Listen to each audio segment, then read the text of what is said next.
Mes chers collègues, nous poursuivons nos travaux. Il n'y a pas d'image, c'est normal. Oui, c'est vieux d'avoir accroché ça. On est toujours en suspension, là.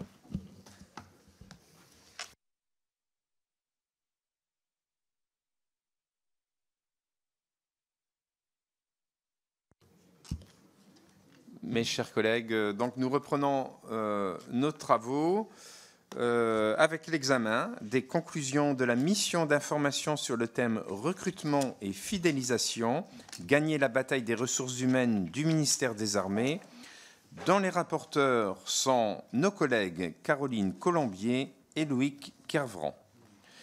Cette mission d'information a été créée une première fois sous la précédente législature. Ces travaux n'ont à l'époque pas pu être menés à leur terme en raison de la dissolution de l'Assemblée nationale.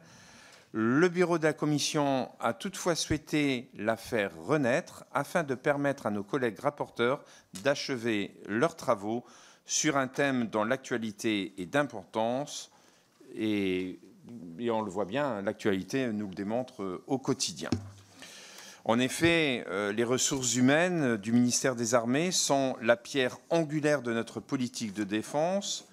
Nous le répétons jamais assez, mais la politique de défense, c'est d'abord et avant tout des femmes et des hommes qui s'engagent au quotidien pour nous défendre au service de la France. Et c'est parce que les ressources humaines sont au cœur de notre politique de défense et que déjà la loi de programmation militaire de 2019-2025 était à juste titre qualifiée de loi de programmation militaire à hauteur d'homme. Les ressources humaines étaient également d'ailleurs au cœur de la loi de programmation militaire 2024-2030 qui fixe des objectifs ambitieux d'augmenter les effectifs pour atteindre 275 000 équivalents temps plein en 2030.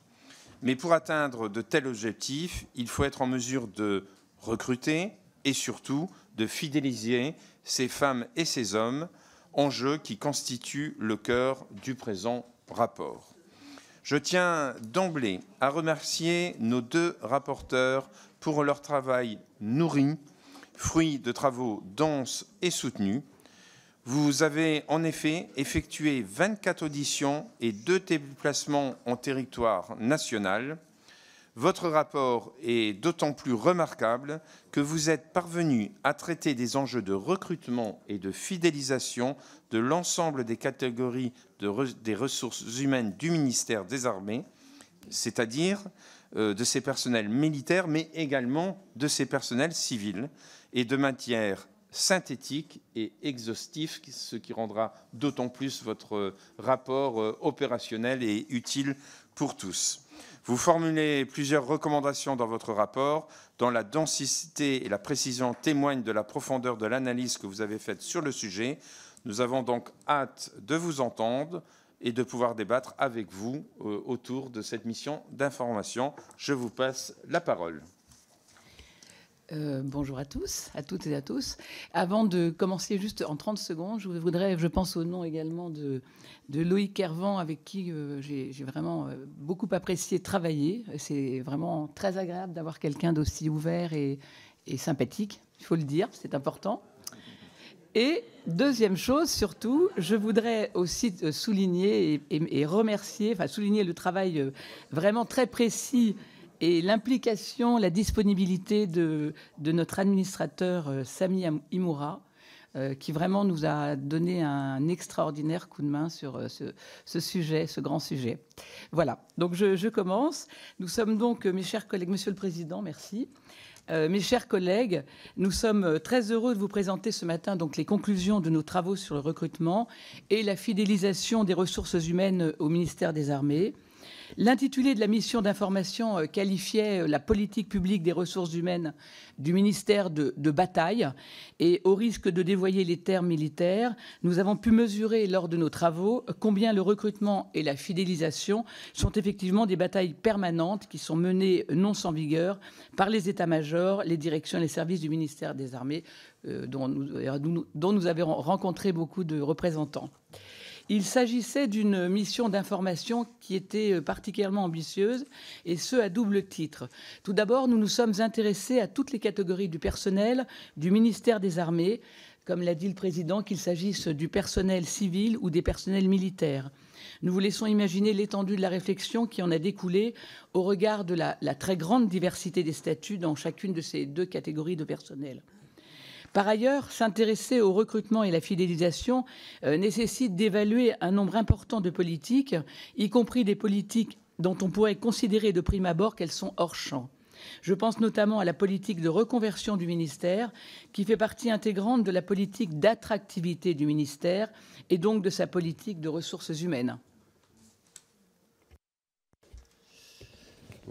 Chers collègues, puisque ma collègue a commencé par des remerciements, je vais faire de même. D'abord pour vous, Monsieur le Président, pour vos mots d'introduction.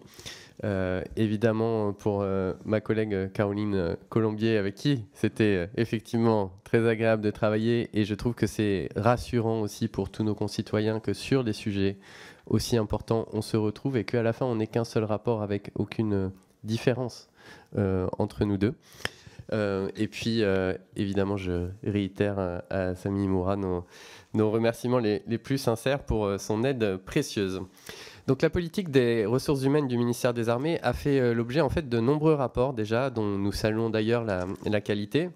En plus des rapports sociaux uniques annuels, des contributions par des organes comme le CSFM ou encore du rapport annuel du HCECM sur la condition militaire, les parlementaires se sont saisis de cette politique publique à de nombreuses reprises, soit de manière régulière dans le cadre du projet de loi de finances ou donc pour un suivi annuel, ou de manière plus ponctuelle dans le cadre de missions d'information de la Commission de la Défense ces dernières années, par exemple sur les personnels civils du ministère, sur le plan famille ou encore sur les réserves.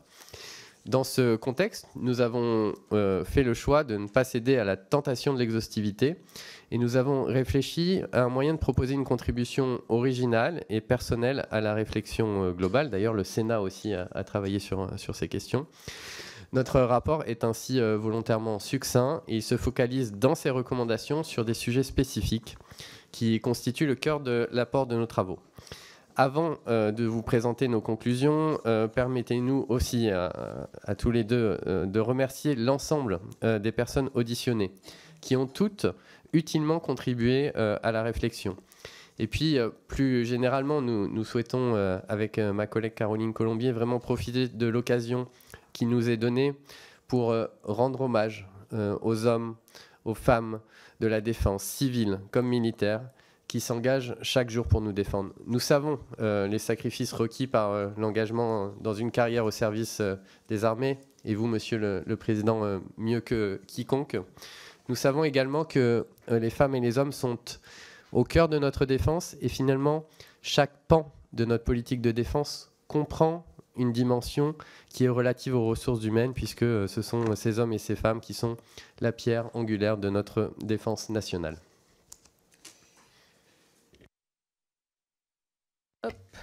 Compte tenu du caractère limité du temps dont nous disposons, et dans la mesure où le projet de rapport qui vous a été transmis lundi fait déjà état de la politique de recrutement et de fidélisation du ministère des Armées de façon beaucoup plus complète, nous vous proposons de vous présenter directement nos 12 recommandations.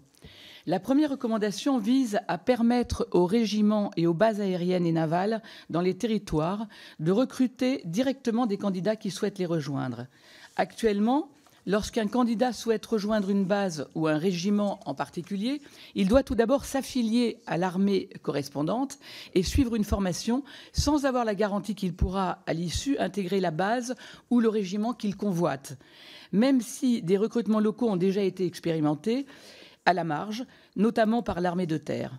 Cela s'explique essentiellement par une centralisation du processus de recrutement et plus globalement de gestion des ressources humaines aux racines historiques. Ce que l'on appelle la manœuvre RH, c'est-à-dire la gestion à l'échelle globale des ressources humaines, nécessite bien sûr une coordination et un certain niveau de centralisation au niveau des états-majors de la DRH-MD, ne serait-ce que pour éviter des distorsions de concurrence et les déséquilibres en matière de ressources humaines entre les régiments et les bases selon leur niveau d'attractivité, qui pourrait bien sûr, in fine, porter atteinte à la bonne conduite des missions. Mais il n'en demeure pas moins que les régiments et les bases aériennes et navales ont tous une identité propre et des spécificités qui justifient qu'elles puissent être en mesure de recruter localement des personnels qui aspirent à les rejoindre en particulier. En outre, au-delà de l'attachement aux identités ou spécificités des diverses implantations militaires, sur le territoire, un certain nombre de candidats au recrutement sous statut militaire, du rang, peuvent exprimer le désir de s'engager spécifiquement dans leur territoire par attachement à celui-ci ou par souci de commodité.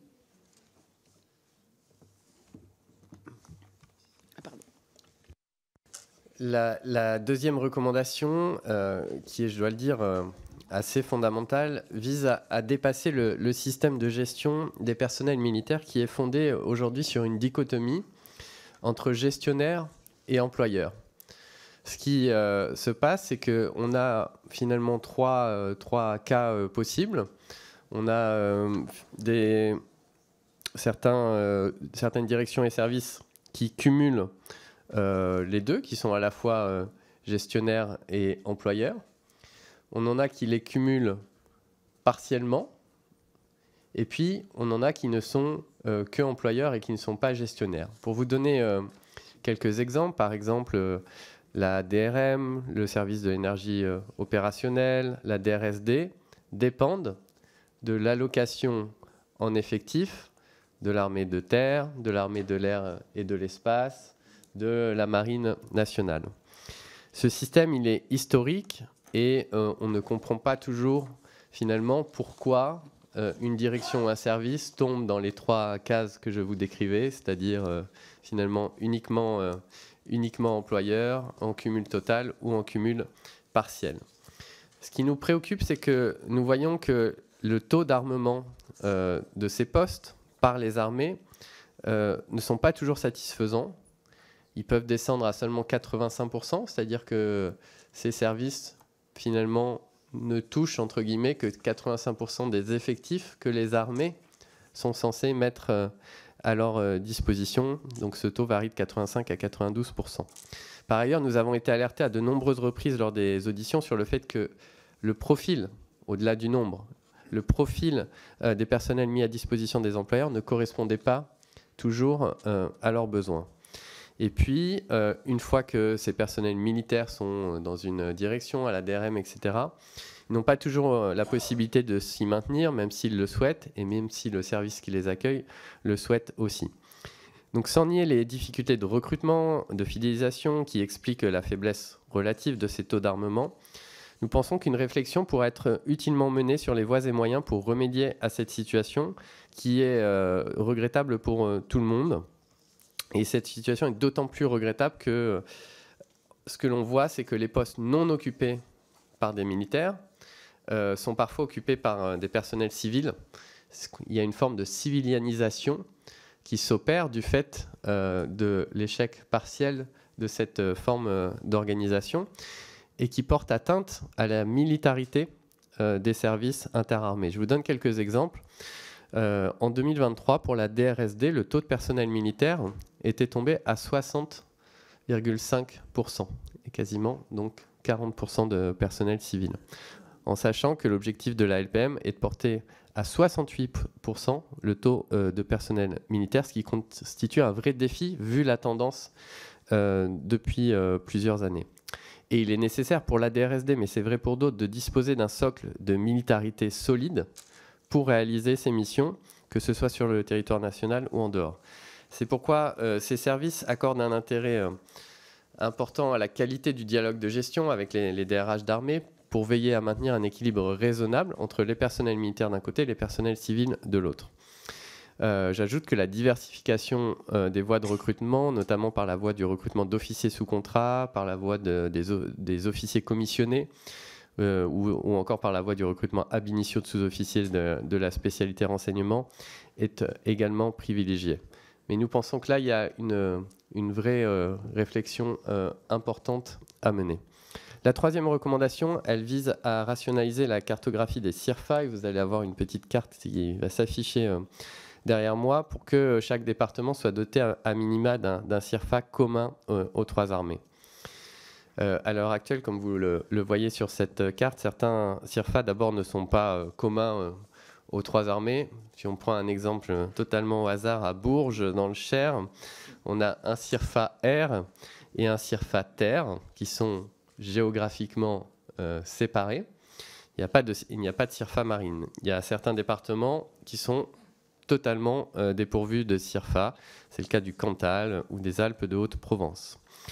Nous sommes bien conscients que les outils numériques permettent de pallier certaines lacunes en proposant des informations sur les sites internet des armées dédiées.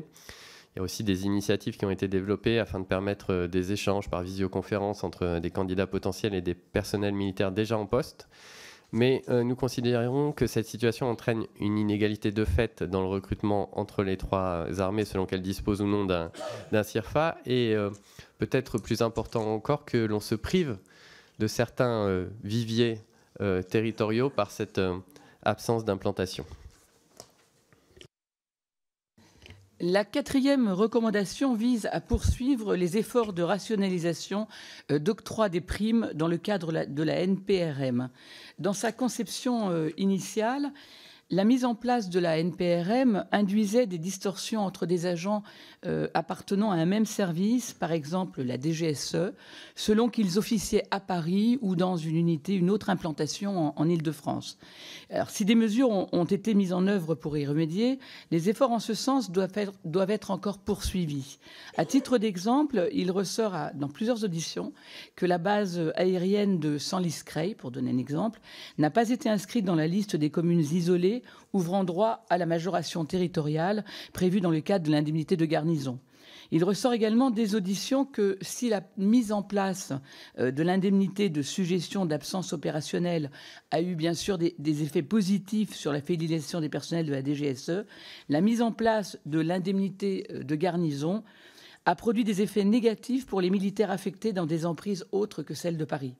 Cette situation crée aussi une concurrence malsaine, j'allais dire, entre les services qui portent atteinte à la bonne gestion des ressources humaines et, in fine, à l'atteinte des objectifs politiques fixés aux armées. À titre d'exemple, il n'existe pas de prime de suggestion harmonisée entre les différents services de renseignement relevant du périmètre du ministère des Armées.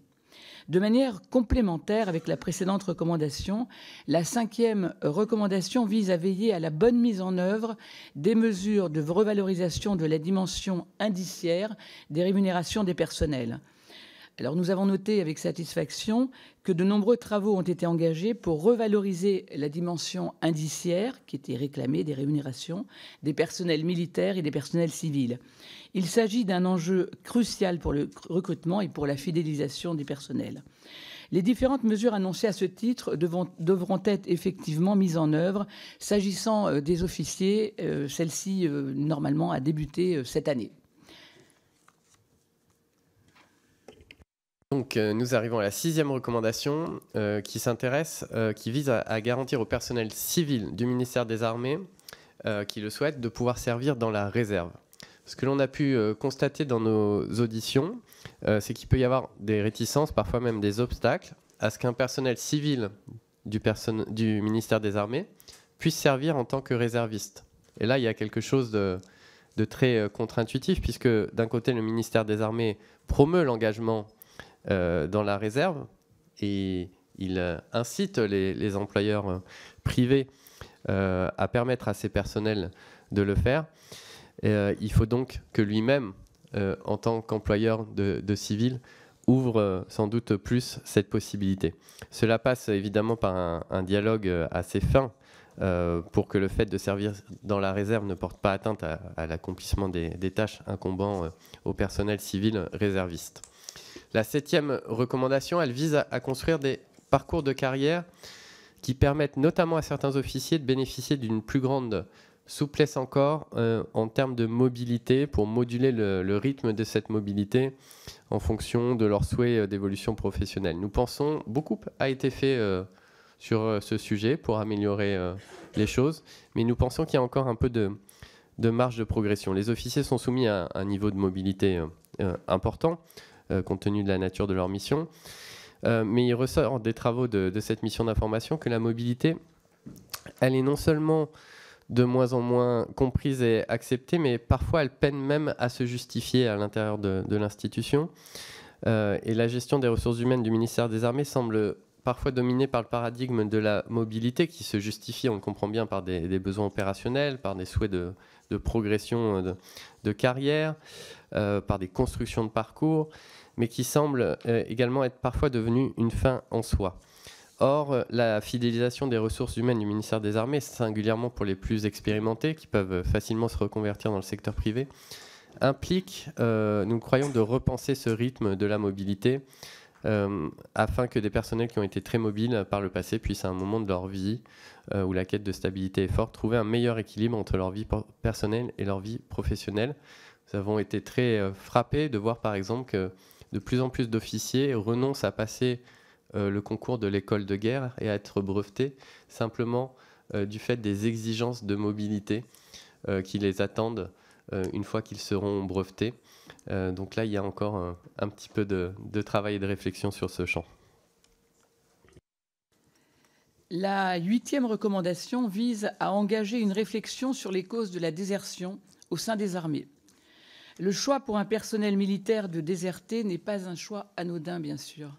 Il s'agit sans doute de la façon la plus brutale de quitter les armées. Lors de nos travaux, nous avons déploré le manque relatif d'informations quant aux causes pouvant justifier le choix pour un personnel militaire de déserter, en particulier s'il a la possibilité de quitter l'institution autrement.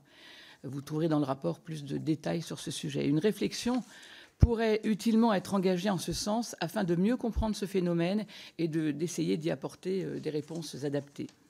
La 9e recommandation vise à poursuivre les efforts déjà engagés en matière de diversité jusqu'à l'échelon des officiers généraux. Les armées ont déployé des efforts conséquents pour garantir la diversité en leur sein, qui est du reste très perceptible au sein des militaires du rang et des sous-officiers. Nous précisons que la recherche de la diversité ne peut en aucun cas se faire au détriment des compétences et du mérite. Des actions concrètes ont été prises en faveur de la diversité, y compris sur le plan de la diversité sociale, les armées permettant par définition à leur personnel, d'où qu'ils viennent, de se hisser à des postes de responsabilité au mérite. On évoque souvent à cet égard le rôle de ce que l'on appelle l'escalier social des armées. Les efforts accomplis doivent être salués, bien sûr, et poursuivis.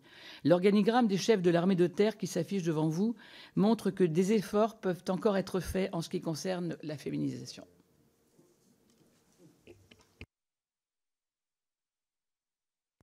Et je me permets d'ajouter un petit élément.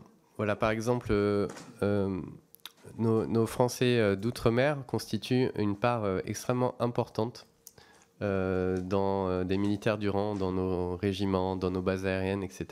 Et vous voyez que ce que l'on ressent, c'est que cette part se dilue un petit peu et que au plus haut, nous avons encore un peu de mal à promouvoir, par exemple, ces profils, simplement pour prendre un exemple différent de celui des femmes que ma collègue évoquait à l'instant. La 10e recommandation, elle vise à réformer le système de représentativité des personnels militaires. Alors là, je vais vous demander d'être particulièrement attentifs, parce que c'est complexe. Les personnels militaires ont donc la possibilité d'adhérer à des associations professionnelles nationales de militaires, les APNM, dont les critères de représentativité sont complexes. À ce jour, entre les 3 armées, seule l'armée de l'air et de l'espace et la marine nationale ont chacune une APNM représentative au sens légal. APNM Air, APNM Marine. L'armée de terre, elle, n'a pas d'APNM. Mais les ingénieurs de l'armement en ont 2. APRODEF et France Armement. Les critères de représentativité, nous le pensons, gagneraient à être simplifiés D'autant qu'il existe 2 systèmes de représentativité, puisque nous avons les APNM et nous avons aussi le CSFM, le Conseil supérieur de la fonction militaire. Et les critères qui permettent à une APNM d'être représentée au sein du CSFM, qui sont différents des critères permettant à une APNM d'être représentative, sont d'une telle complexité qu'à ce jour, aucune APNM n'est représentée au CSFM. Et donc le lien entre les deux ne se fait pas. Donc la coexistence de ce système de représentativité qui est sur un mode un petit peu concurrentiel, et là je vous épargne en plus les syndicats pour les personnels civils, porte, nous le pensons, atteinte à l'aspiration légitime des personnels militaires à être correctement représentés, alors qu'ils sont déjà contraints de ce point de vue par le cadre légal. Et la création des APNM était d'ailleurs le fruit d'un contentieux qui avait été porté devant la CEDH. La 11e recommandation vise à créer un statut ad hoc à destination des personnels civils sous statut contractuel, permettant de les soumettre à des sujétions en contrepartie de compensation. Aujourd'hui, les personnels civils contractuels sont parfois soumis à des rythmes de travail qui dépassent largement le cadre de leur contrat de travail. On en a souvent discuté ici, ce qui place le ministère des Armées dans une situation de risque juridique accru. Les personnels civils ne sont pas des personnels militaires et à ce titre, ils ne sauraient être soumis à des niveaux de sujétion semblables à ceux pesant sur les personnels militaires qui, eux, voient ces sujétions compensées. Pour autant, les rythmes de travail au sein du ministère et les aspirations même des personnels civils contractuels, qui occupent parfois des postes initialement dévolus au personnel militaire, sont tels qu'ils se retrouvent à devoir se soumettre à de tels rythmes de travail. Ce système est actuellement partiellement contourné par le recours au statut de réserviste opérationnel, mais la fragilité de la situation actuelle, qui n'est in fine satisfaisante pour personne, ne saurait perdurer. Des réflexions sont en cours au sein du ministère pour créer un statut ad hoc, à mi-chemin entre le statut de personnel civil et le statut de personnel militaire, qui permettrait de soumettre des personnels civils contractuels sous conditions et en échange d'une juste compensation, notamment salariale ou en termes de congés, à des niveaux de sujétion adaptés aux spécificités des métiers du ministère. Donc nous appuyons bien sûr cette évolution qui nous semble indispensable. Enfin, la dernière recommandation vise à poursuivre les mesures de lutte contre les violences sexuelles et sexistes, les fameuses VSS. Un rapport commandé par le ministre des Armées a fait état de mesures prises par le ministère des Armées pour lutter contre ces VSS au sein des armées. De nombreuses recommandations précises et étayées ont été listées dans le rapport. Nous souhaitons insister en particulier sur les conséquences induites par ce fléau en termes de ressources humaines, pour l'image des armées vis-à-vis des femmes souhaitant le rejoindre, et donc à terme pour l'attractivité du ministère. La lutte contre les VSS doit devenir un axe majeur de la politique de ressources humaines du ministère. En fait, on le sait très bien, cela ne concerne pas que les armées. Mais il s'agit également, de manière pragmatique, d'une privation de ressources humaines pour le ministère, engagé à juste titre dans une quête des talents et qui déploie en ce sens des efforts considérables, y compris humains et financiers, pour former des personnels féminins qui renoncent à poursuivre leur carrière au sein des armées en raison de ce fléau que l'on retrouve encore une fois dans d'autres métiers et pans de la société.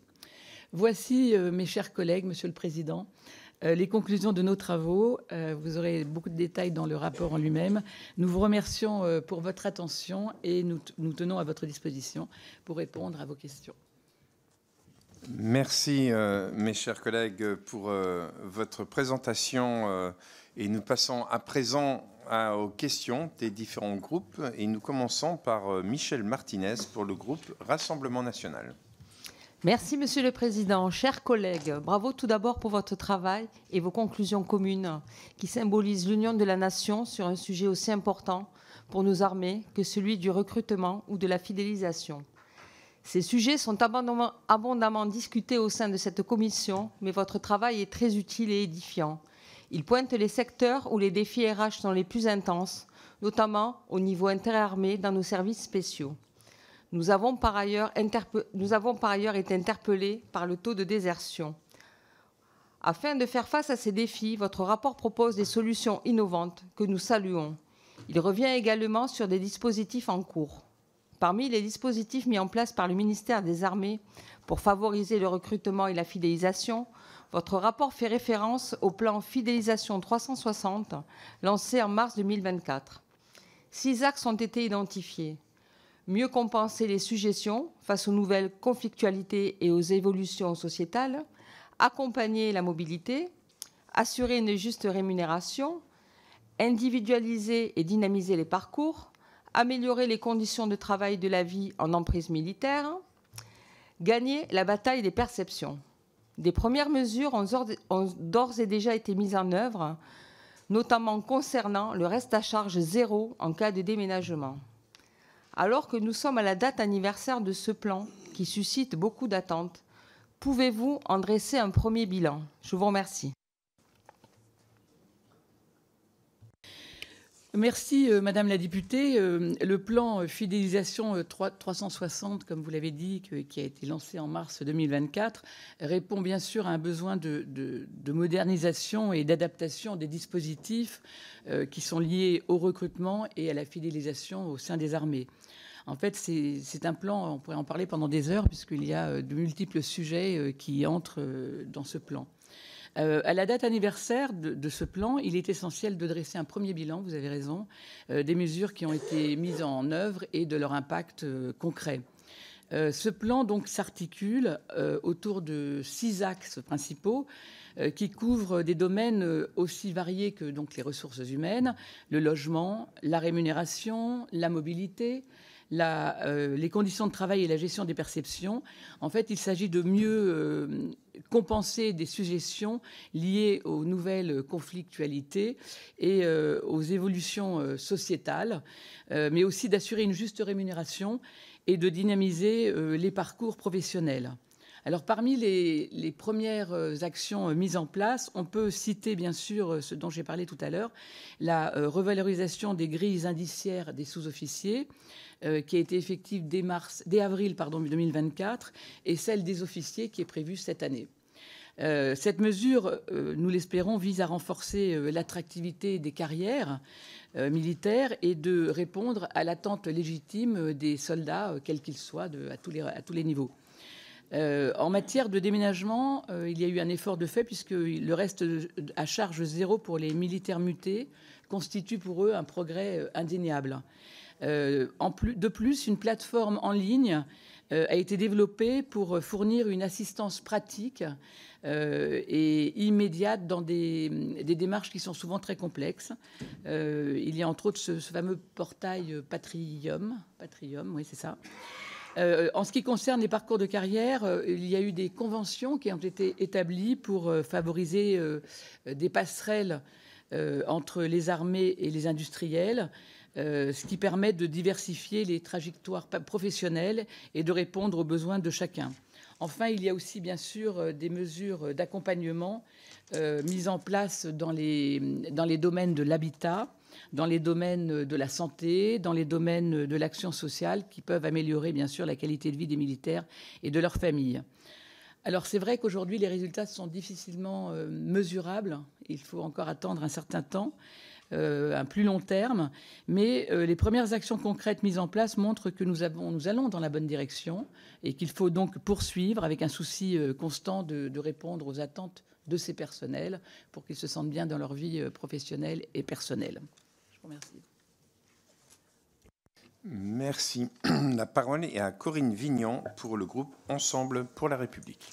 Merci, Monsieur le Président, Madame et Monsieur les rapporteurs. La fidélisation de nos militaires est, avec le retour de la guerre de haute intensité, un défi majeur pour nos armées. Pour exemple, l'année 2023 a été particulièrement marquée par de nombreux départs et des difficultés de recrutement qui n'ont pas permis de compenser ces pertes. Conscient de cette problématique aujourd'hui récurrente, le MINARM a mis en œuvre une série de mesures visant à fidéliser le personnel et à renforcer les carrières par une approche 360 degrés afin de dépasser la seule problématique des ressources humaines. Le plan Famille 2 s'est vu doté de 750 millions d'euros pour 7 ans, soit plus de 40% supplémentaires par rapport au plan précédent, afin de mieux compenser les contraintes opérationnelles, d'accompagner la mobilité des militaires et d'améliorer leur vie quotidienne et celle de leur famille. Par ailleurs, le plan fidélisation 360 lancé il y a un an vient mettre en synergie l'ensemble de ces leviers pour répondre à un enjeu de fidélisation. Néanmoins, le constat reste préoccupant. La durée moyenne de service diminue, nos militaires restent en moyenne moins longtemps dans l'institution et plusieurs freins entravent encore cette fidélisation avec des motifs d'insatisfaction clairement identifiés. En premier lieu, le logement et l'hébergement restent des préoccupations centrales. Vous y faites d'ailleurs référence dans votre 7e préconisation. Alors vous venez d'en parler, Madame la rapporteure, la DTU a mis en place un logiciel qui s'appelle Atrium, qui permet de faire des visites virtuelles de logements domaniaux, afin que les militaires puissent avoir une vision du logement qui leur est proposé. Malheureusement, actuellement, et le développement est relativement long, ce service ne présente quasi uniquement que des appartements ou des logements dans la région parisienne. Alors, ma question est la suivante. Que préconisez-vous pour accélérer le déploiement sur tout le territoire, puisque nous avons bien entendu d'autres lieux où les militaires ont besoin de logements, comme Toulon par exemple, je pense à mon cher collègue. Et avez-vous des pistes pour favoriser l'offre de location de logements privés? Je vous remercie. Merci beaucoup, chers collègues. Peut-être pour commencer, d'abord dire que 2024 n'a pas vu se reproduire le trou d'air de 2023 en termes de recrutement, mais qu'il faut qu'on reste prudent et qu'on regarde ça sur le plus long terme. Je dois dire que je partage votre intérêt pour l'enjeu du logement parce que, encore une fois, à l'occasion de cette mission, ça nous a été indiqué à plusieurs reprises lors des auditions que le logement restait un des facteurs d'attractivité extrêmement importants du ministère. S'agissant précisément du logiciel Atrium, il me semble qu'il y a deux sujets. Il y a le logiciel, d'une part, qui est utilisé pour la gestion des logements de manière générale. Et ensuite, il y a les visites virtuelles qui ne sont qu'une des fonctionnalités permises par le logiciel pour un nombre effectivement limité de logements pour l'instant. Tout retard dans le déploiement de logiciels dont la vocation est de faciliter la vie des militaires est regrettable et clairement nous appelons de nos voeux à l'accélération du déploiement du logiciel Atrium dans toutes ses fonctionnalités. Ce que je veux dire aussi, c'est que plus généralement, nous pensons qu'il y a une réflexion sur les systèmes d'information dédiés aux ressources humaines qui mériterait d'être conduite. On a encore un nombre important de logiciels différents et puis cette commission est bien placée pour savoir que les dysfonctionnements, par exemple, du logiciel Louvois de paiement des soldes des militaires qui avait défrayé la chronique dans les années 2010, prouvent que finalement ce n'est pas un sujet complètement nouveau, mais nous savons qu'il y a un certain nombre de projets en cours pour améliorer les logiciels dédiés aux ressources humaines. S'agissant des locations de logements privés, évidemment tout ce qui peut être fait pour augmenter l'offre de logements à destination des militaires qui, comme vous le rappeliez, sont soumis à un rythme important de mobilité, doit l'être. Et je trouve qu'une des pistes intéressantes, c'est celle des partenariats aussi avec les collectivités locales. Le ministre Lecornu avait signé, par exemple, dans ma circonscription sur la base d'Avord, un certain nombre de partenariats, de conventions avec les collectivités territoriales. Et il nous semble que là, il y a une marge de progrès vraiment très concrète et atteignable. Merci en tout cas pour votre question.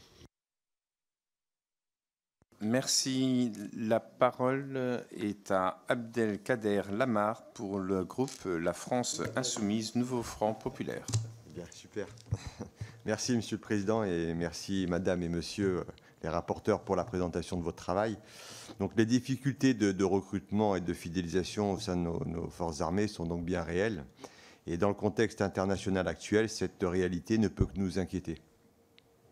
Les militaires, comme vous l'avez dit, ont des carrières moins longues que par le passé, quel que soit le rang, et l'armée peine à attirer. Donc le taux de sélectivité est à 1,3 pour un poste de militaire du rang et à moins de 2 pour les sous-officiers. C'est très peu. Et dans un moment géopolitique où l'on voit, où l'on parle volontiers d'économie de guerre et où l'on n'exclut plus l'escalade jusqu'à la confrontation armée sur notre vieux continent, il semble pertinent de se demander avec quelle force l'on part au front. Il serait donc peut-être judicieux de s'intéresser à l'état réel de nos armées et à leur attractivité avant de jouer au va-t-en-guerre. Le gouvernement ne semble pas pressé de recruter des militaires d'active et paraît plutôt compter sur un élan patriotique spontané menant à une croissance exponentielle du nombre de réservistes dans les années à venir. Il vise ainsi un ratio d'un réserviste sur 2 pour 2 militaires d'active à l'horizon 2030, alors qu'on en est aujourd'hui à 1 pour 5. En 2035, le gouvernement souhaiterait même atteindre les 105 000 réservistes. Mais comment le gouvernement, c'est la question, compte-t-il mener ce recrutement massif de réservistes, étant donné les difficultés que l'on rencontre déjà pour pourvoir les postes dans l'active? Est-ce que vous avez des informations là-dessus et intéressé par votre avis? Merci. Merci, mes chers collègues. Juste dire un mot sur l'élan patriotique. C'est vrai il a été constaté dans l'armée, mais vous l'avez entendu ici à travers les diverses interventions, qu'il y avait à chaque fois qu'il y avait quand il y avait eu par exemple le déclenchement de la guerre, il y avait eu un élan, un élan patriotique comme vous le dites, c'est-à-dire des personnes qui se précipitaient pour aller dans l'armée ou dans la réserve. Bon, maintenant, je te laisse peut-être répondre sur la suite, sur le fait que sur les réservistes.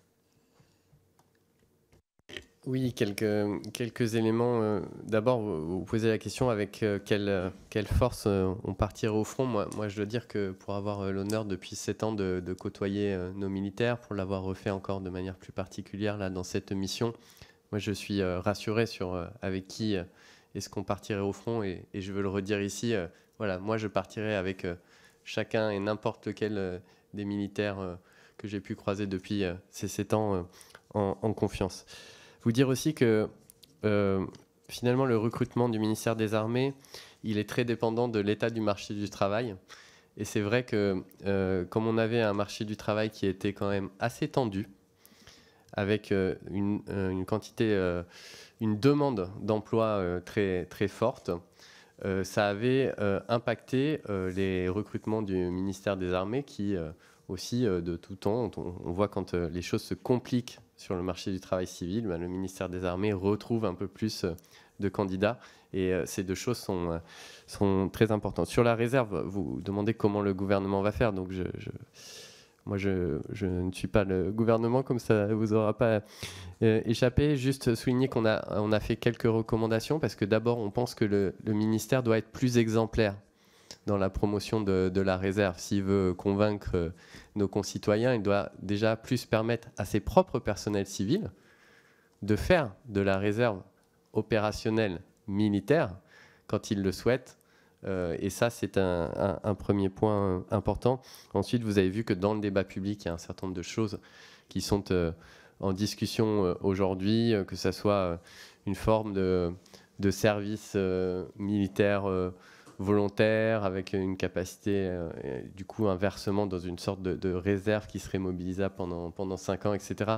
En réalité, tout ça n'est pas complètement figé aujourd'hui. Merci. Et si je peux ajouter, je pense qu'il faut aussi, c'est comme pour le reste, je pense qu'il faut une certaine attractivité et ça passe par des moyens accrus pour leur fidélisation. Donc ça veut dire aussi des moyens financiers et des moyens de pouvoir se rendre sur ces formations et être présent. Merci. La parole est à Sébastien Saint-Pasteur pour le groupe socialiste et apparenté. Merci, Monsieur le Président. Madame la rapporteure, Monsieur le rapporteur, tout d'abord, merci pour le travail que vous avez impulsé et qui met en lumière la problématique du défi du recrutement pour nos armées qui se pose à de nombreux niveaux. Et parmi ces défis, je me permets de mettre en exergue l'un tout particulièrement, qui est celui de la question cyber. Sur le volet sécurité, nous pouvons payer en effet très très cher nos vulnérabilités. Les effets et les conséquences sont très importantes. On a des cas qui sont particulièrement médiatisés lorsque nos hôpitaux sont attaqués, lorsque nos collectivités locales sont attaquées. Mais il s'agit aussi de la sécurité de nos logiciels embarqués, de la diminution le plus possible de la surface d'attaque. Je pense notamment aux attaques qui ne visent pas les systèmes mais les personnes. L'armée française s'est ainsi dotée d'un COM cyber afin de parer ces attaques. Ces talents sont évidemment très recherchés sur le marché du travail, notamment par des entreprises privées qui disposent de marges de manœuvre financières conséquentes. Le rapport y fait d'ailleurs référence. Quelques solutions sont proposées pour concurrencer ces entreprises qui font valoir de nombreux atouts. Le dispositif innovant de la prime de lien au service, pouvant aller jusqu'à 50 000 € pour le cyber, contre un engagement à servir de 2 à 5 ans, que vous citez plusieurs fois d'ailleurs dans le rapport, ou le développement de recrutement de militaires sous statut commissionné pour répondre à des besoins et compétences spécifiques. Bien qu'il faille saluer ces avancées, elles peuvent paraître malheureusement insuffisantes dans ce contexte international et face à la concurrence des entreprises privées qui est évidemment extrêmement forte. Dès lors, qu'est-il envisagé pour améliorer la compétitivité du secteur militaire par rapport au secteur privé sur ces métiers en tension, et quelle est l'évaluation aussi qui va être faite par rapport aux objectifs de renforcement de nos forces armées sur ce volet cyber et numérique, parce qu'on oublie aussi peut-être ce volet évaluation qui fait parfois défaut dans la définition de nos politiques publiques. Je vous remercie. Merci, mes chers collègues. Oui, juste pour commencer, je pense que vous avez vu dans notre rapport, en fait, un peu la réponse déjà sur le fait que, bien évidemment, le cyber nous avons une concurrence, je ne vais pas dire déloyale, mais une grosse concurrence, évidemment. Les moyens du privé sont plus forts que ceux du militaire, enfin de la militarité. Mais je pense que ces primes de lien ont été, comme vous l'avez dit, comme nous l'avons souligné dans le rapport, augmentées. Tu voulais rajouter quelque chose sur le 953 ? Oui. Simplement, oui, pour dire que dans la loi de programmation militaire, le cyber, c'est un axe de progression avec, pour le coup, ça rejoint aussi la question précédente, une progression du nombre de TP qui sont affectés au cyber avec un objectif d'un peu plus de 950. Tous services confondus. Ce que je veux dire aussi, c'est qu'au-delà de la question de la prime du lien au service qui est très importante, il y a des grilles qui sont utilisées, et notamment une grille qui est dite DINUM et qui a été réévaluée, revalorisée avec une deuxième version, donc DINUM 2, qui a mis objectivement un peu de temps à être mise en œuvre. Certains services, notamment services de renseignement, ont évoqué dans nos auditions que ce retard de mise en œuvre avait été préjudiciable dans les recrutements. Mais c'est cette grille qui vise justement à être compétitif par rapport au secteur privé. Dans sa version 2, donc DINUM 2, c'est vraiment aussi un outil important pour continuer à pouvoir recruter ce type de profil. Et enfin, ce qu'on observe, c'est que le ministère reste très attractif pour des débuts de carrière, où les gens se font une vraie carte de visite et font des choses d'ailleurs qu'ils ne pourraient pas faire dans le civil. Et ce n'est pas complètement inintéressant non plus pour le ministère d'avoir ensuite une forme d'essaimage, puisque d'abord ça permet de sensibiliser et d'envoyer vers le secteur privé des gens qui ont cette sensibilité, cette expérience, cette connaissance, ces compétences, et qui ont aussi une culture militaire. Merci. La parole est à Jean-Louis Thiriot pour le groupe Droite républicaine. Merci, Monsieur le Président.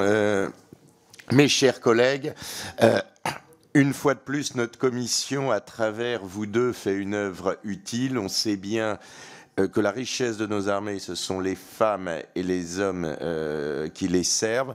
On peut avoir tous tendance à se focaliser sur le capacitaire, surtout quand on n'a pas l'habitude de fréquenter nos armées. Donc merci de ce travail, toute la reconnaissance que nous devons à ceux, pour reprendre le mot d'Aragon, qui ont librement accepté d'être les fiancés de la terre et les promis de la douleur. Nous tenons à le partager.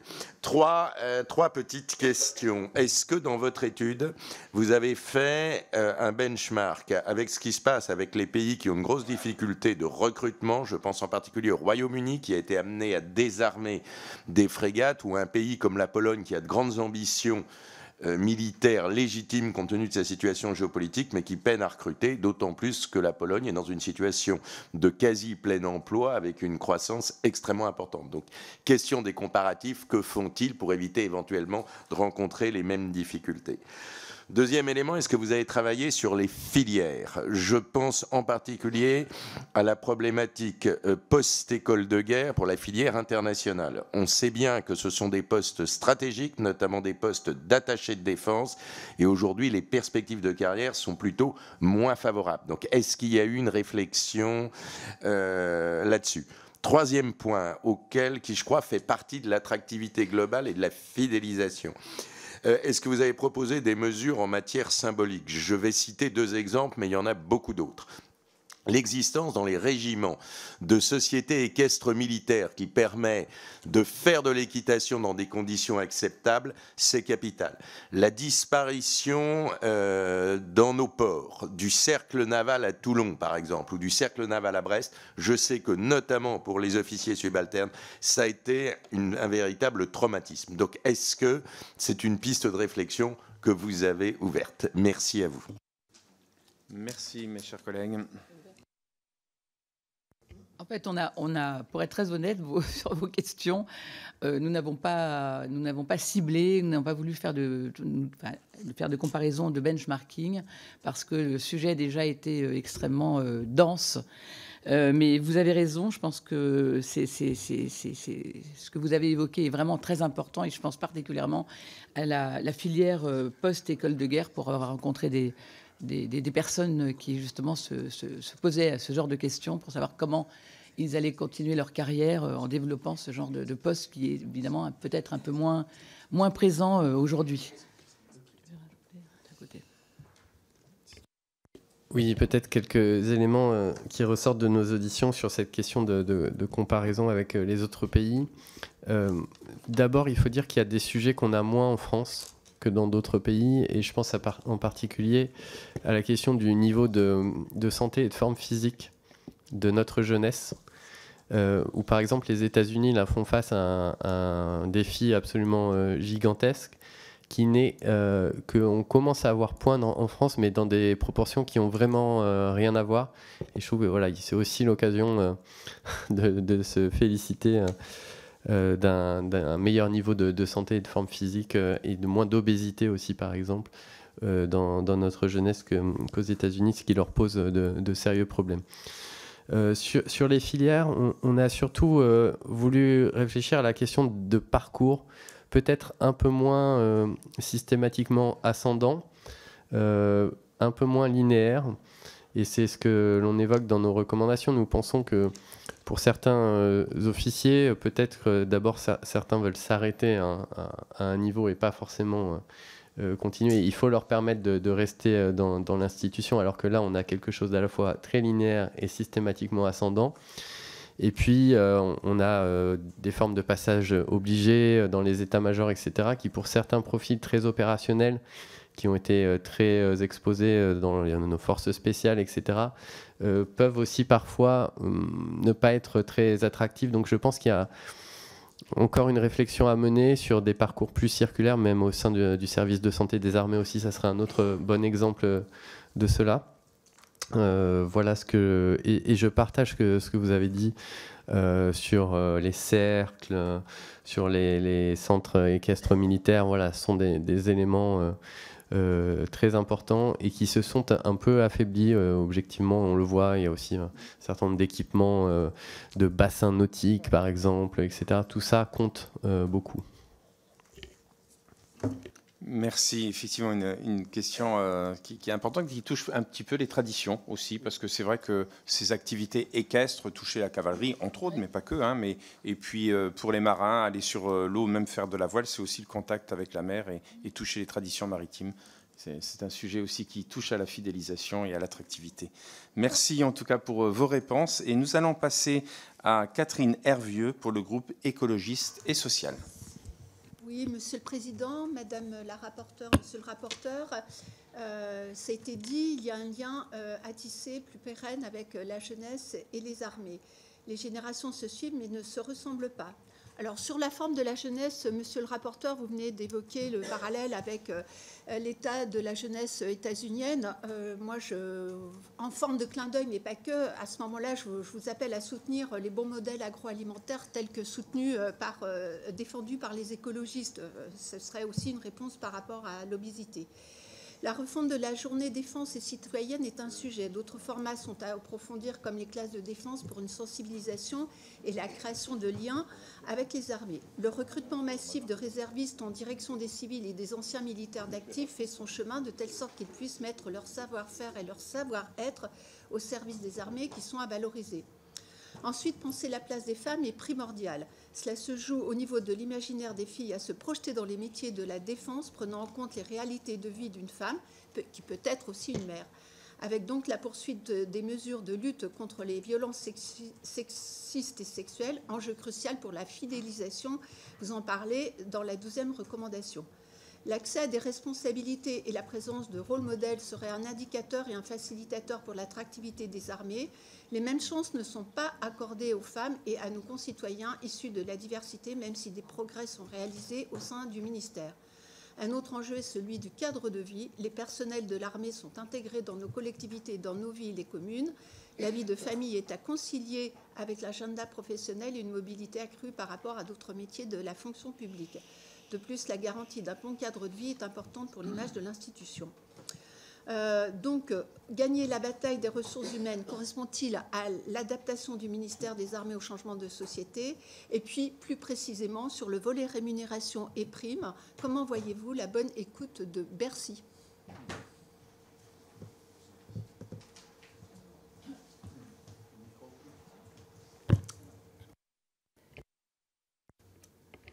Oui, déjà sur le cadre de vie, alors il y a beaucoup de sujets dans votre question que nous abordons dans le rapport, mais sur le cadre de vie, vous avez tout à fait raison. Je pense que les armées ont vraiment pris conscience, même si c'est pas encore, tout n'est pas encore parfait, de l'importance aussi du cadre de vie des militaires et de leurs familles.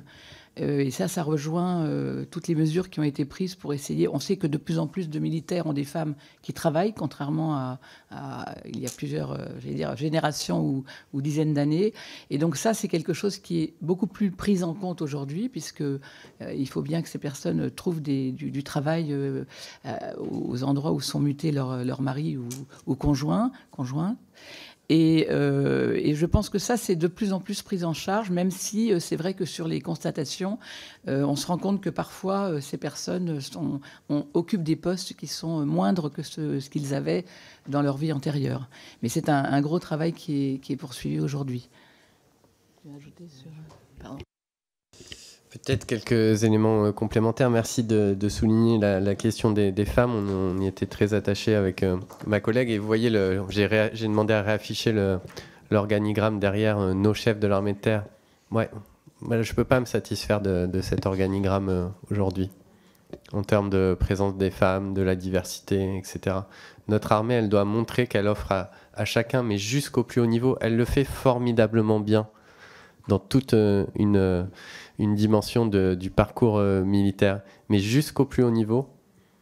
J'espère que demain, nous aurons plus de femmes, plus de personnes issues de la diversité sur ce type d'organigramme. Je crois que c'est absolument vital, bien sûr, en termes de recrutement et de fidélisation. On a auditionné des sociologues qui nous disent que ça a un impact sur les capacités de recrutement des armées, de pouvoir montrer qu'on va pouvoir aller jusqu'au plus haut niveau de commandement, quel que soit son profil. Un mot aussi, quand je vous parlais des parcours parfois plus circulaires, parfois moins linéaires, c'est aussi pour les femmes, pas que. Mais je pense que dans une gestion encore un peu plus individualisée peut-être, on devrait pouvoir peut-être passer un peu plus de temps à un certain grade avec un peu moins de mobilité, parce que ça correspond à un moment de vie, qu'on soit par exemple papa ou maman. Et donc je crois que là aussi on a encore un petit peu de progrès à faire. Et puis sans doute qu'en termes de connaissances, et c'est le point que soulignait ma collègue dans sa présentation sur les désertions et sur les départs de l'institution de manière plus générale, je pense qu'on a un peu de progrès pour bien comprendre les raisons.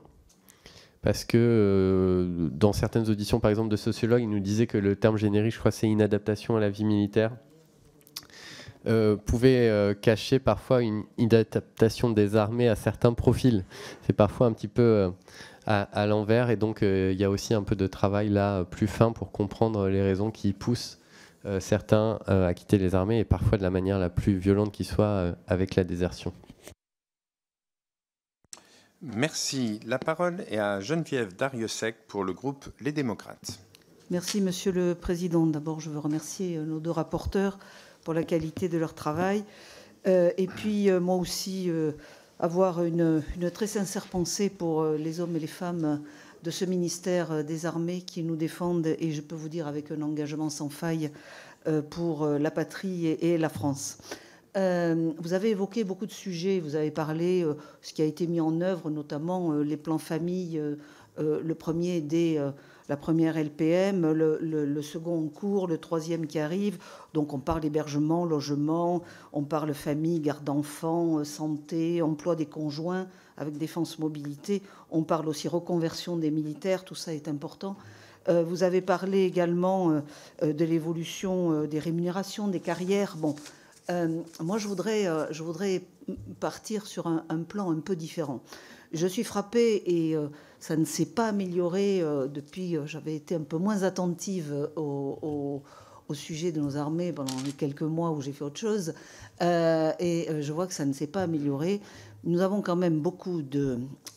je ne sais pas comment nous allons pouvoir, d'une part, mettre en adéquation la montée de notre industrie de défense et le maintien dans les armées de tous les militaires qui sont formés par nos armées, qui sont d'excellents techniciens. Je pense aux mécaniciens, que ce soit dans l'aéronautique. Bon, moi j'ai une base aérienne sur mon territoire et je connais bien le sujet, que ce soit dans la marine également et dans l'armée de terre aussi, qui sont captés par les industriels très rapidement, une fois qu'ils sont formés. Donc la difficulté pour les armées, c'est de former des personnes et de ne pas pouvoir après avoir, les compétences de ces personnes pendant plusieurs années après cette formation qui serait particulièrement utile pour nos armées. Donc comment allons-nous pouvoir faire monter l'industrie de défense et garder nos compétences dans nos armées, nos compétences formées? Je crois qu'il faudra véritablement passer des contrats, des conventions, de partenariats avec l'industrie de défense pour que nous soyons gagnants-gagnants et non perdants-perdants en définitive. Merci. Oui, c'est vrai que c'est un sujet qui n'est pas nouveau. Hein. C'est un sujet qui n'est pas nouveau. Ça fait très longtemps qu'on a ce souci. Non, on a ce souci. Et même si je pense qu'il y a des réflexions qui sont faites sur, en effet, exactement ce que vous venez de dire, c'est-à-dire d'essayer de faire d'établir des conventions avec les sociétés qui reprennent certains de nos militaires, et particulièrement ceux qui sont avec des spécificités dont on a vraiment besoin dans l'armée. Mais aujourd'hui, à part signer un contrat de tant de temps avec ces personnes, mais après, bon, voilà, quand elles ont une opportunité meilleure pour elles, c'est vrai que pour elles, c'est une sorte de tremplin, et qu'on a vraiment... voilà, il n'y a pas de solution miracle aujourd'hui, même si je pense que les armées travaillent en ce sens, en tout cas.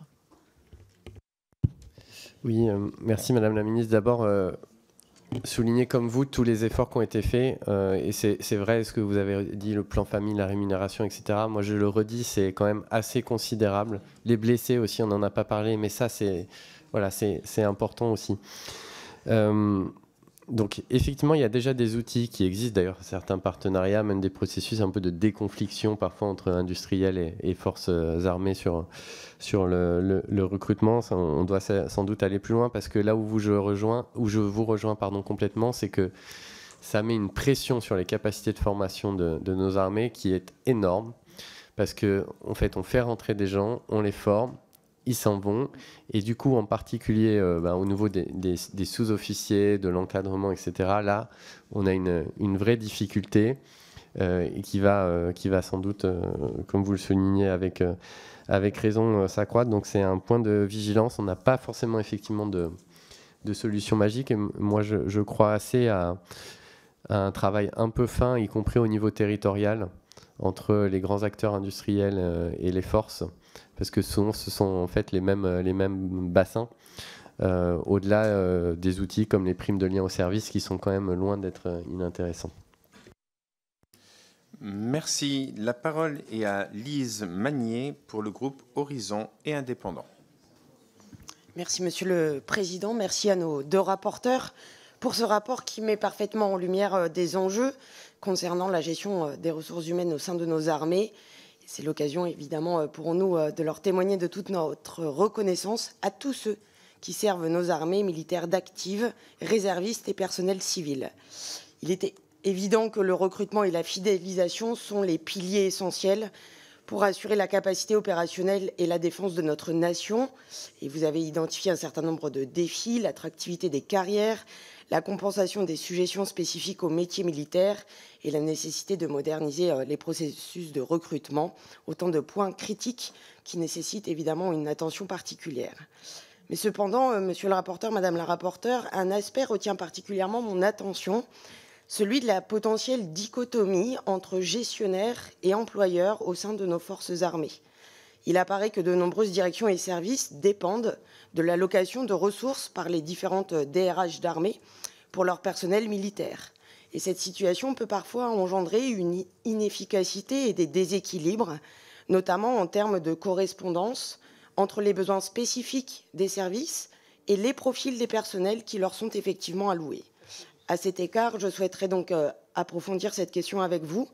Comment cette dichotomie influence-t-elle concrètement la capacité de certains services, je pense à la DRM particulièrement, à répondre à leurs besoins opérationnels? Et surtout, quelles mesures pourraient être envisagées pour harmoniser davantage le processus de gestion et d'allocation des ressources humaines et des compétences afin de garantir une meilleure adéquation entre les compétences requises et les personnels effectivement disponibles? Je vous remercie.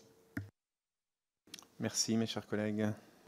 Merci beaucoup, chers collègues, pour cette question qui va me permettre d'approfondir un point qui est important pour nous deux.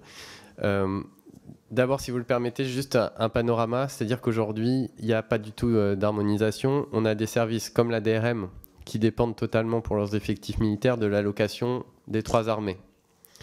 On en a d'autres comme la DIRISI, où ils sont gestionnaires et employeurs, donc ils se gèrent, ils n'ont pas cette dépendance-là. Et puis on a la situation intermédiaire, c'est le SID, qui dépend de l'allocation de services d'infrastructure de la défense, qui dépend de l'allocation des 3 armées pour un certain nombre de postes militaires, mais qui a aussi créé son propre corps d'ingénieurs, les IMI. Et donc on est à mi-chemin. Pourquoi est-ce qu'un service ou une direction est dans une case ou dans l'autre? Moi, aujourd'hui, je n'ai pas d'autre explication que l'historique et la date de création. Donc évidemment, ça nous interroge très très fortement. Pourquoi? Parce que honnêtement, ça ne fonctionne pas complètement. D'abord, on voit qu'en termes de nombre, les armées ne sont pas capables de fournir les effectifs qu'elles devraient fournir.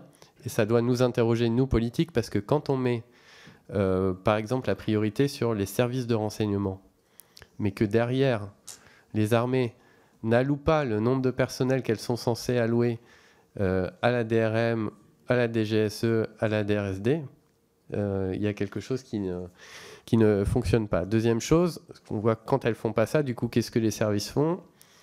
Ils civilianisent. Ils recrutent des civils en direct. Et du coup, ça porte atteinte à la militarité et derrière, possiblement, aux fonctions opérationnelles.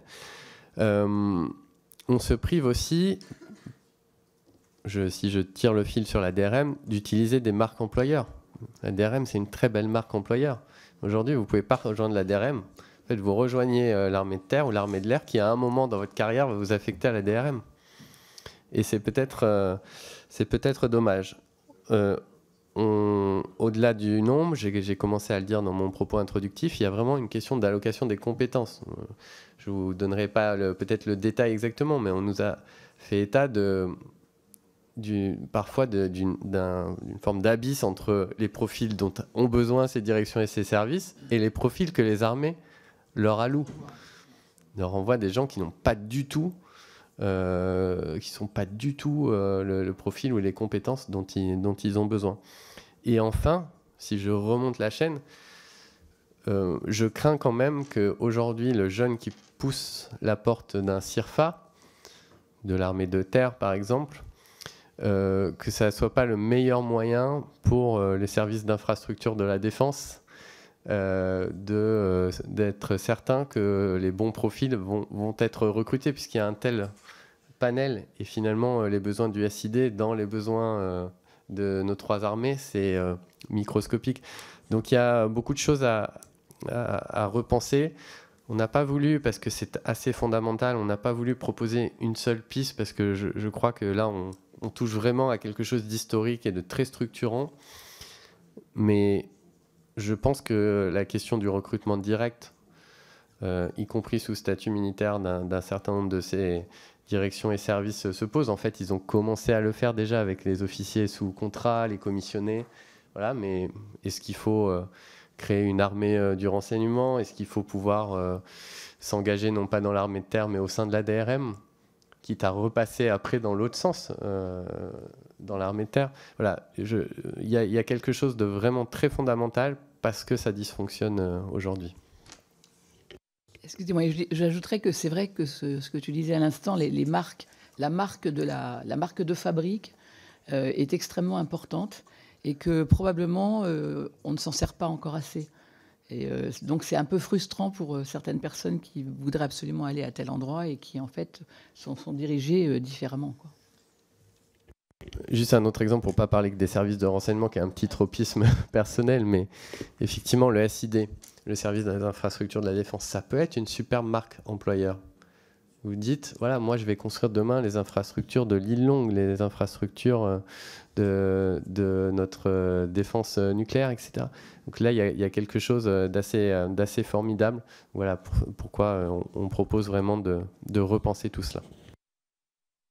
Merci. Nous avons une question supplémentaire de Stéphanie Galzi. Merci, Monsieur le Président, Madame la rapporteure, Monsieur le rapporteur, chers collègues. La revalorisation des soldes des militaires est un enjeu crucial pour l'attractivité et la fidélisation des forces armées. Si la nouvelle politique de rémunération des militaires a permis certaines avancées, notamment via la révision des grilles indiciaires et des indemnités spécifiques, l'indemnité de garnison pose encore problème. En effet, son application inégale crée des distorsions entre les militaires d'un même service selon leur affectation géographique. Comme le souligne le rapport d'information, ces disparités engendrent une concurrence malsaine entre les services et nuisent à la gestion des ressources humaines des armées. Quelles mesures faudrait-il prendre pour corriger ces effets pervers et garantir une véritable équité dans l'application des dispositifs indemnitaires? Je vous remercie. Oui, vous avez tout à fait raison. C'est vrai que la revalorisation des soldes de militaires et notamment l'indemnité de garnison Ligard est un véritable enjeu pour attirer et fidéliser les personnes militaires, le personnel militaire. Des inégalités, je l'ai dit tout à l'heure, persistent, et notamment à cause de l'application inégale de l'IGAR. C'est une situation qui crée des tensions au sein des militaires affectés dans des zones géographiques qui sont différentes et qui nuit bien sûr à la cohésion au sein des armées. Alors, depuis octobre 2023, le 3e volet de la politique des rémunérations des militaires a introduit l'IGAR pour mieux compenser les contraintes géographiques. Et tout à l'heure, j'ai parlé, entre autres, cette indemnité est modulée en fonction de la tension immobilière des zones d'affectation, ce qui est une première dans la fonction publique.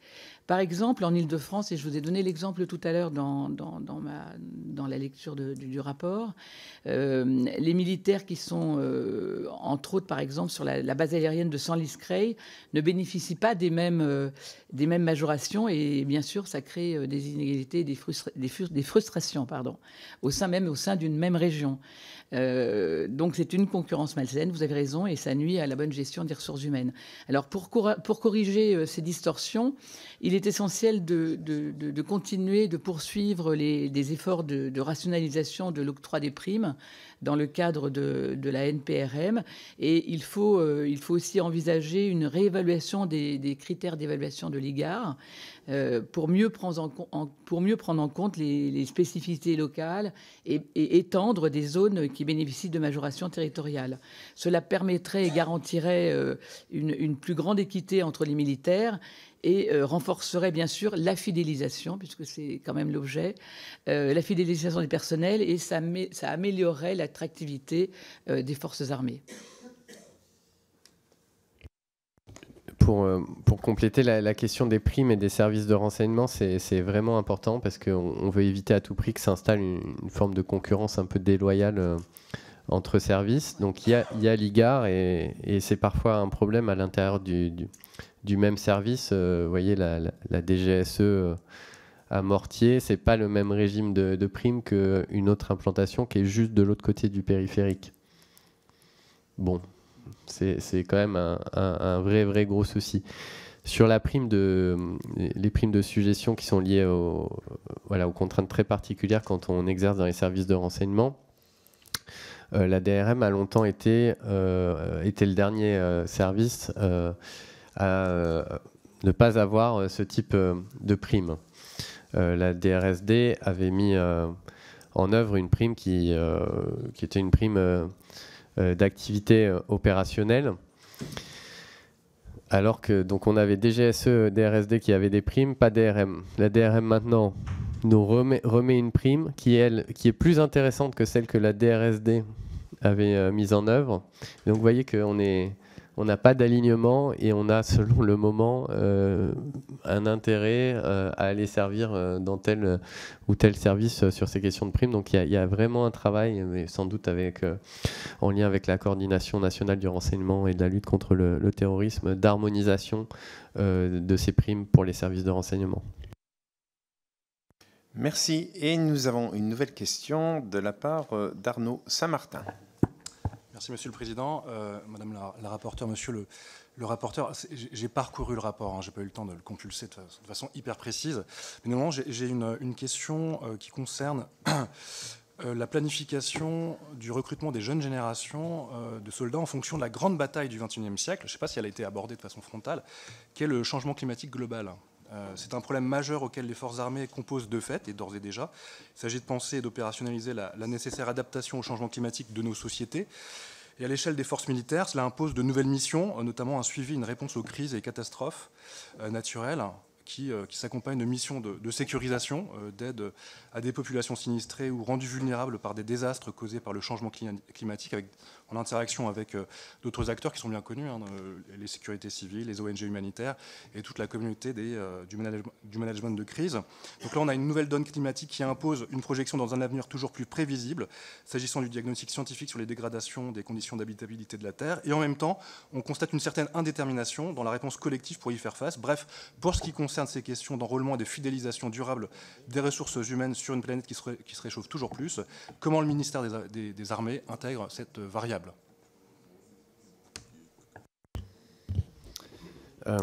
Vous posez effectivement une question importante pour au moins une partie significative de notre jeunesse. Il faut savoir qu'il y a un plan climat et défense qui existe, qui s'interroge justement sur les différentes relations qui peuvent lier ces deux sujets. Moi, ce que je veux dire, plusieurs choses. D'abord, quand nos jeunes s'engagent dans nos armées, ils vont protéger la biodiversité, par exemple, avec des opérations de lutte contre la pêche illégale. Et ça, il ne faut pas manquer de le dire. Ils vont aussi porter secours suite à des catastrophes climatiques. Donc il y a déjà un lien important.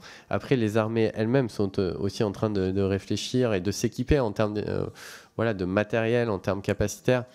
Il y a quelques jours, j'étais dans un concours qui s'appelle DevStart à Bourges, qui vise à financer des PME innovantes.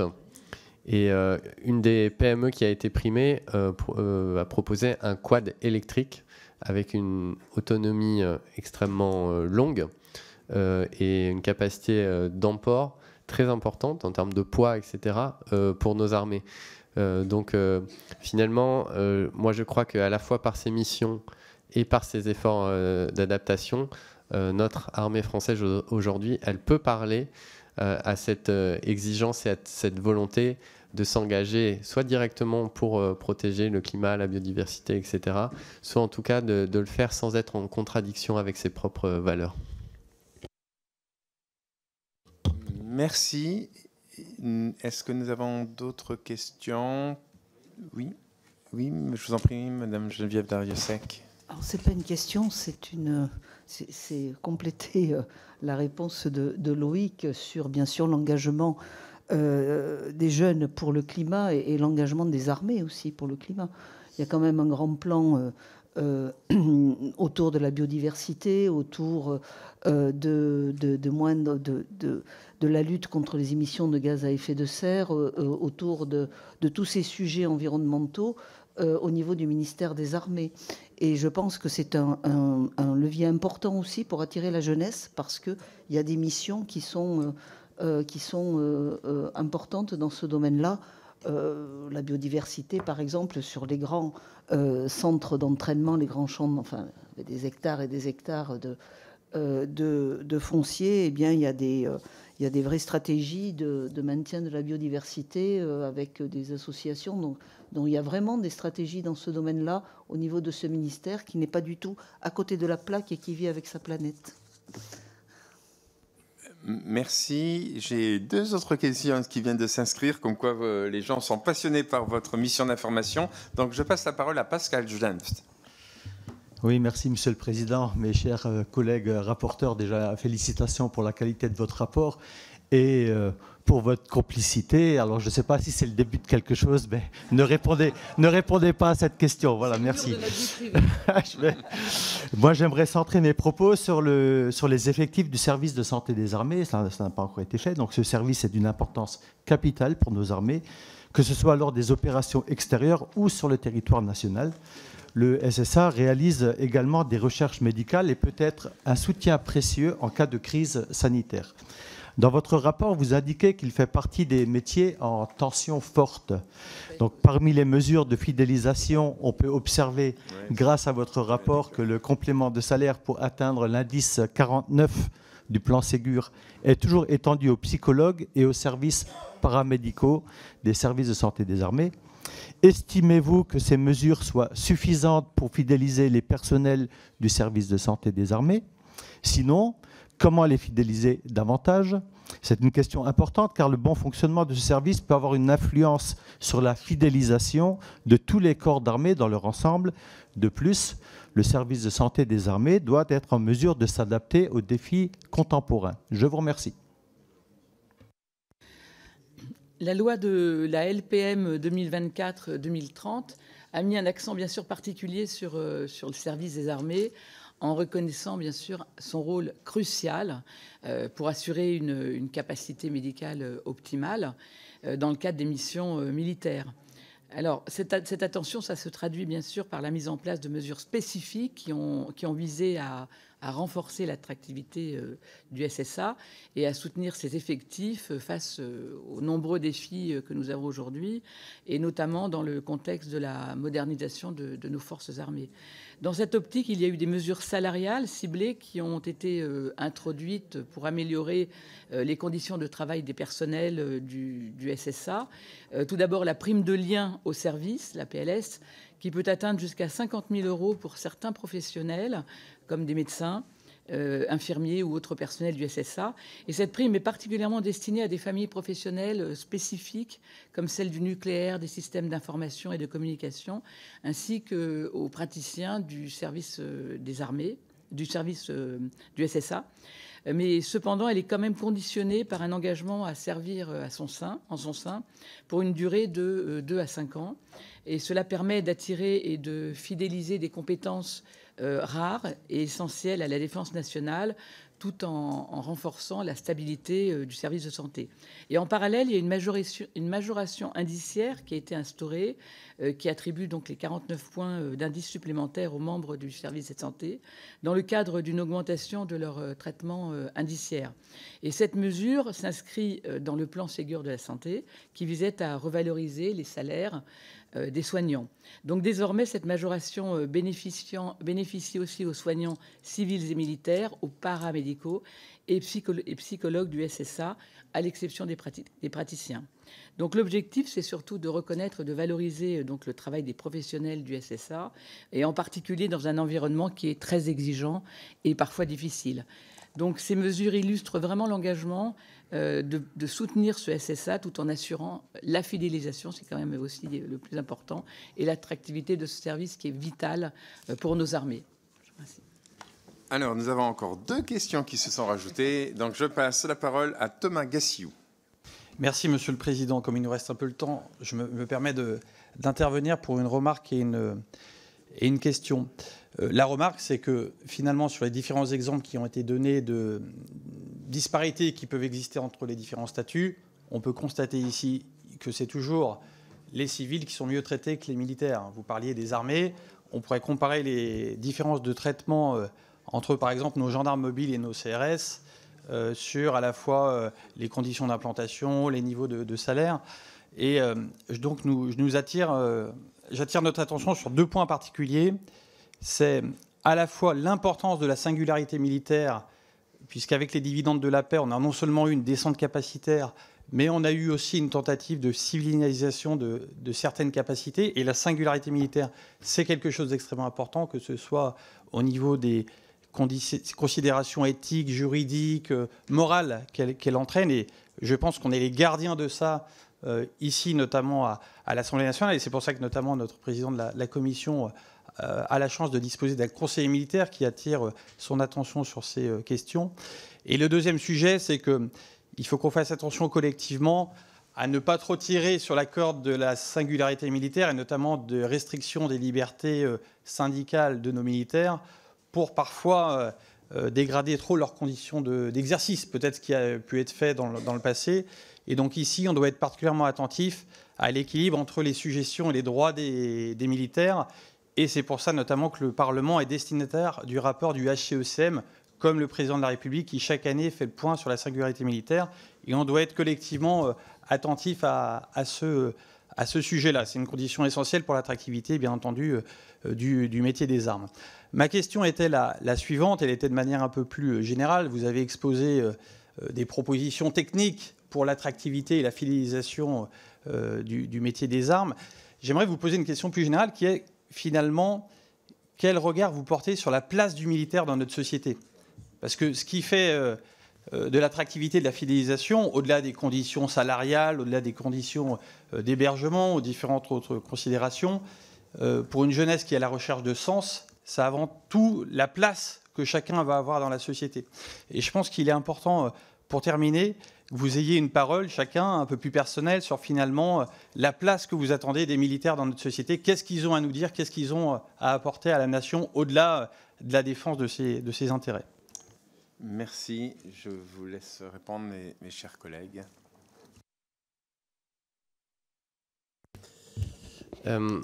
Merci d'abord d'avoir rappelé des points d'attention qu'on partage. Ce n'est pas un hasard si j'ai beaucoup insisté sur cette question gestionnaire-employeur parce que je pense qu'on a là une des sources profondes de civilianisation de nos services et directions. Même chose sur les équilibres droits-devoirs. Vous voyez qu'on a une recommandation sur la représentativité, les APNM, le CSFM, etc. Parce qu'effectivement, je pense que c'est important. Sur la question de la place des militaires dans la société, juste 2 points. D'abord, je pense que la moindre visibilité des uniformes dans nos rues est un vrai sujet et j'aimerais qu'on puisse sans doute réobjectiver et se reposer cette question-là. Parce que je pense que c'est important en termes de fierté individuelle pour ceux qui le portent, pouvoir à nouveau circuler en uniforme dans les rues de nos villes, et puis de visibilité et de contact aussi.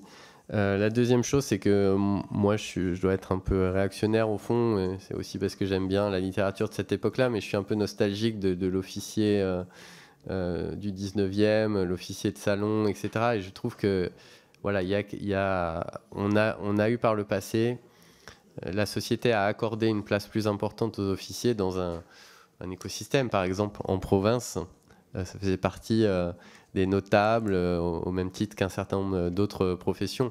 Mais on voit que c'est pas spécifique aux armées. On pourrait penser à nos instituteurs, à nos médecins, etc. Il y a toute une série de professions qui avaient une place un peu particulière, qui se côtoyaient d'ailleurs aussi beaucoup. Et tout ça, c'est un peu affaissé. Donc, moi, j'essaye aussi à titre très personnel. J'ai fait un débat il y a quelques jours aux écoles militaires de Bourges avec Jean-Laurent Casselli qui a écrit un livre, La France sous nos yeux, parce que je pense que voilà, on doit renforcer ces liens et renforcer la présence de nos militaires dans l'espace public, dans le débat public et dans cette vie aussi de la cité. Oui, alors tu m'as enlevé les mots de la bouche parce que c'était la première chose que je voulais dire. Je pense que c'est très important qu'on essaye de voir de quelle façon on peut remettre en effet la place du militaire dans la ville, j'allais dire, partout chez nous, puisque aujourd'hui, on en côtoie tous un certain nombre, et donc ils ont l'obligation de repartir en civil de leur garnison, ce qui est quand même... ce qui prouve qu'il y a quand même un souci, un gros souci qu'il y a besoin de rectifier. Après, c'est vrai qu'on a senti aussi que certains militaires qui, justement, éventuellement quittent plus vite l'institution sont peut-être en manque alors, je n'ai pas envie de dire ça comme ça, parce que je pense à l'Ukraine et à la guerre en Ukraine, et que personne ne souhaite aujourd'hui entrer en guerre. Mais c'est vrai qu'il y a moins d'OPEX, par exemple. Donc, il y a parfois une fuite de ce besoin d'agir de façon, je ne vais pas dire plus efficace, mais d'avoir des missions qui les rendent un sens à leur travail, quoi, en fait. Donc, c'est ces deux observations que je voulais faire. Merci. Merci. La parole est à Aurélien Rousseau. Merci beaucoup, Monsieur le Président. Comme mon collègue Saint-Martin, je ne prétendrai pas avoir lu chaque ligne du rapport, mais sur les éléments, moi, il y a un sujet, mais qui revient au fond dans les dernières questions. C'est qu'il y a recrutement, fidélisation, et je pense d'une certaine manière, et peut-être ça aurait pu être une préconisation peut-être plus précise, c'est que aujourd'hui, ça peut paraître étonnant, mais le ressort de l'héroïsme, comme on l'a vécu dans d'autres grands secteurs, dans la santé, dans l'éducation, les deux ont été cités, ne suffit plus à maintenir l'engagement. Il y a les deux à la fois. Il y a la volonté de servir, d'être au service de son pays, et en même temps la volonté de se projeter dans la suite. Aujourd'hui, un médecin ne rentre plus pour faire 40 ans de médecine. Un enseignant se demande ce qu'il va faire. Et je me disais, est-ce qu'on n'aurait pas pu faire peut-être un peu plus le lien avec ce dont nous parlons ici très régulièrement, c'est que la diversité des menaces, l'hybridité des menaces, la diversité des moyens dont on peut utiliser quelqu'un qui a connu la chose militaire, fait qu'on peut avoir des débouchés qui font que quand on a été infirmier-major, on n'est pas obligé d'être député, qu'on peut trouver une autre activité. Mais je pense qu'il est vraiment, pour moi, essentiel que dans cette approche que Loïc Kervran a rappelé de gestionnaire-employeur, on ait beaucoup cette idée de la projection et des sorties et des exemples qu'on peut donner qui sont vrais par ailleurs à tous les grades, que ce soit des soldats, des sous-officiers, même des officiers supérieurs qui n'ont pas fait l'école de guerre par exemple et qui vont se poser la question et où on a peut-être insuffisamment la vision de ce terreau face aux nouvelles menaces. C'était ce lien-là sur lequel je voulais... Merci, chers collègues, et merci pour ce petit clin d'œil, voilà, mes chers collègues. Pense que tu compléteras, Loïc. C'est vrai qu'il y a quand même... là aussi, pour chacun connaître, on connaît tous des militaires d'actifs, etc. Et c'est vrai que le problème de la reconversion, entre guillemets, est un sujet qui est quand même pris en charge par les armées, mais qui est quand même... qui devrait être encore plus tenu, plus serré, parce que beaucoup de militaires, en fait, ne pensent pas forcément à d'autres issues que de continuer leur carrière dans le même genre de processus que ce qu'ils ont eu dans l'armée. Mais il y a quand même beaucoup de choses qui sont faites par les armées pour aider les militaires à trouver une carrière éventuellement même complètement différente. Alors peut-être pas à tous les niveaux de l'armée, c'est vrai. Tu peux peut-être compléter, Loïc ? Deux choses. D'abord, moi, je suis assez persuadé que Défense Mobilité et la gestion de la reconversion, c'est plutôt une force de ce ministère, vraiment. Deuxième chose, c'est que on a rencontré plusieurs sociologues sur les ressorts de l'engagement. Et ce qui est vraiment très intéressant, c'est que, en gros, le pourcentage de la jeunesse française qui est intéressée par le fait de rejoindre les armées est très très stable sur le long terme, alors même que les ressorts derrière varient. Pendant longtemps, ça a été plutôt le fait de se former, de préparer une deuxième partie de vie, etc., dans un contexte où il y avait peut-être moins aussi d'opérations. Et puis, les OPEX, les attentats, etc., ont changé ça. Mais finalement, ce qui est frappant, c'est que ce ne sont pas des choses qui s'ajoutent, mais plutôt qui se remplacent, et que le vivier, on va dire, naturel de gens qui sont susceptibles et qui sont intéressés par le métier des armes reste très très stable sur plusieurs décennies. Merci beaucoup, mes chers collègues, pour la présentation de votre mission d'information qui a mis en valeur la richesse humaine qu'ont nos armées. Merci, mes chers collègues, pour toutes vos questions. Nous allons donc passer à présent au vote pour voter ou pas pour ce rapport. Donc, je vais vous demander, est-ce qu'il y a quelqu'un qui est contre? Est-ce qu'il y a des abstentions? Donc, vous votez à l'unanimité et nous pouvons féliciter nos collègues.